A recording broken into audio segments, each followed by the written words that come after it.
After decades of hard work, every American should be able to retire with dignity and peace of mind.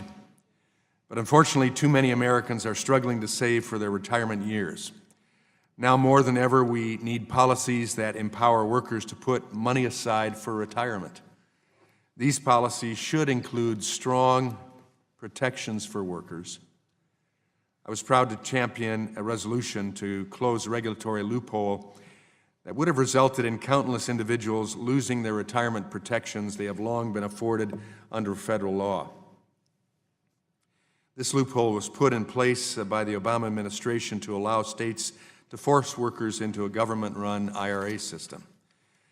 The answer to our nation's retirement challenges isn't more government. Part of the answer is getting the economy to grow faster.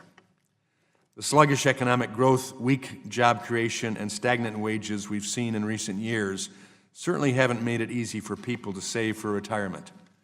After all, the most important step toward a strong and secure retirement is a good-paying job. Working families are also in desperate need of health care relief. With health insurance premiums increasing faster than wages, something has to give. For many individuals, that means saving less for the future. That's why the committee has advanced free market health care reforms that lower costs. We've also played an important role in delivering regulatory relief to help create jobs and grow the economy. I say all this because truly tackling the issue of retirement security is going to require a holistic approach. We can start by removing regulatory barriers facing retirement savers. For years, this committee has led the fight against the flawed fiduciary rule. According to one report, this rule was the most expensive regulatory action of 2016 and will impose more than $46 billion in cost on retirement savers. Let me repeat that, $46 billion. That's real money even around here. Now we all agree that investment professionals should act in the best interests of their clients. In fact, this committee advanced bipartisan legislation increasing protections for retirement savers. However, the last thing working families need is to lose access to their trusted financial advisors. Unfortunately, that may be the case for low and middle income families if the flawed fiduciary rule takes effect. Already, we are seeing the types of services those with fewer savings depend on begin to diminish.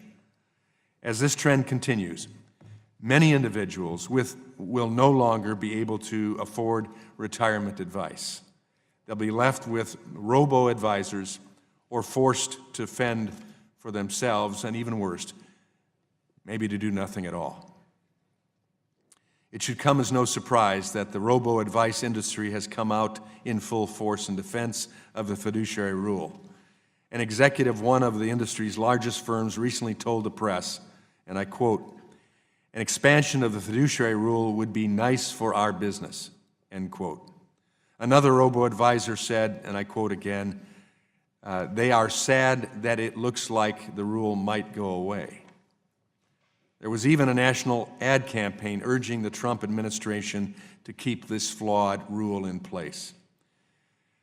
We have nothing against robo-advisors, but people should have choices and access to retirement advice in all forms. However, many individuals prefer to choose personal financial advice. But as we've warned all along, that choice may soon be out of the reach for those who can no longer afford it. We've also warned of the impact on small businesses. Many rely on financial advisors as they set up retirement plans for their employees. But as one Indiana small business owner testified before committee, this rule, and I quote him, puts all of that in jeopardy. What we should be doing is making it easier for small businesses to offer retirement plans to their employees. According to a recent survey, 37% of small businesses cite setup expenses as the key reason for not offering retirement benefits. One way small businesses could provide retirement plans to workers at a more affordable cost is through multiple employer plans, or MLPs. Unfortunately, these plans are currently restricted by the federal government. With roughly 58 million American small business employees, it's time to change that. We should empower small businesses to band together through MEPs, an idea that has received bipartisan support over the years. Additionally, we need to reduce red tape. We can file taxes online, and students can receive information about their federal student loans online.